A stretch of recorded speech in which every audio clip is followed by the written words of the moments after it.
இன்றைய நாளொரு சிந்தனை நிகழ்ச்சிக்கு உங்களை வரவேற்கின்றேன்.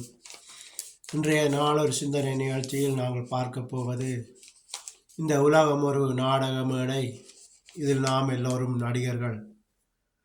தகப்பன் தாயிடம் நடிப்பதும், தாய் தகப்பனிடம் நடிப்பதும், கணவன் மனைவியிடம் நடிப்பதும், மனைவி கணவனிடம் நடிப்பதும், பெற்றோர் பிள்ளைகளிடம் நடிப்பதும், பிள்ளைகள் பெற்றோரிடம் நடிப்பதும், இப்படியாக ஒரு பாத்திரத்தை ஏற்றி நடித்து கொண்டிருக்கின்றோம்.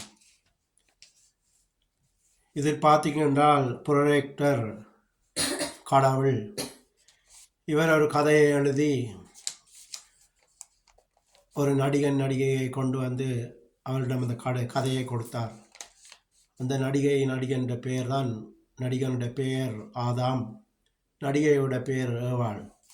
அப்போ இந்த கதையை கொடுத்து நடிக்க விட்ட அந்த புரொஜெக்டர் கதையை கொடுத்தார். ஆனால் இந்த நடிக்க வந்த நடிகர்மார் அந்த கதையை விட்டு தாங்கள் ஒரு கதையை எழுதி நடித்தார்கள். இதில் கோபமடைந்த அந்த கடவுள் அந்த கதையை விட்டு போயிட்டார். இப்படியாக அந்த நடித்த நடிகர்மார்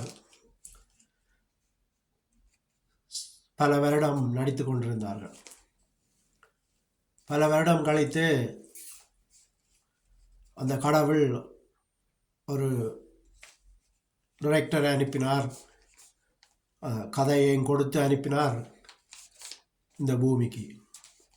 அவரான் கர்த்தராகிய இயேசு கிறிஸ்து. அவர் வந்து அந்த கதையை அந்த உலகத்துக்கு சொன்னார்.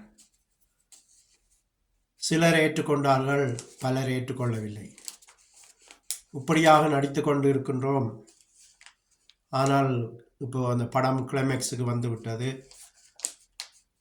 இன்னும் சில வருடங்களில் அந்த இந்த படம் முடிந்துவிடும்.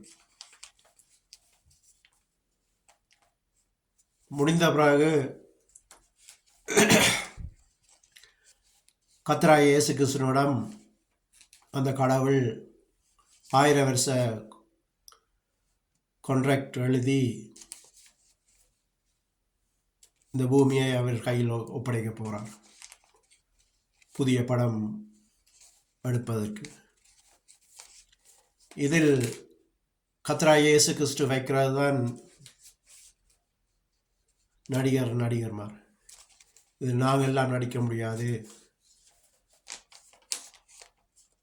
நாங்கள் கதையும் எழுத முடியாது. அவர் எழுத கதையைத்தான் நாங்கள் நடிக்க முடியும்.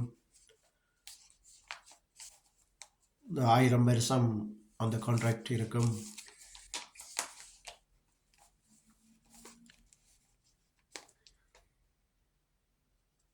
எனவே புதிய பூமியில் அவருடைய நடிகர்மாராக இருப்பார்கள். வேறு யாராலும் நடிக்க முடியாது.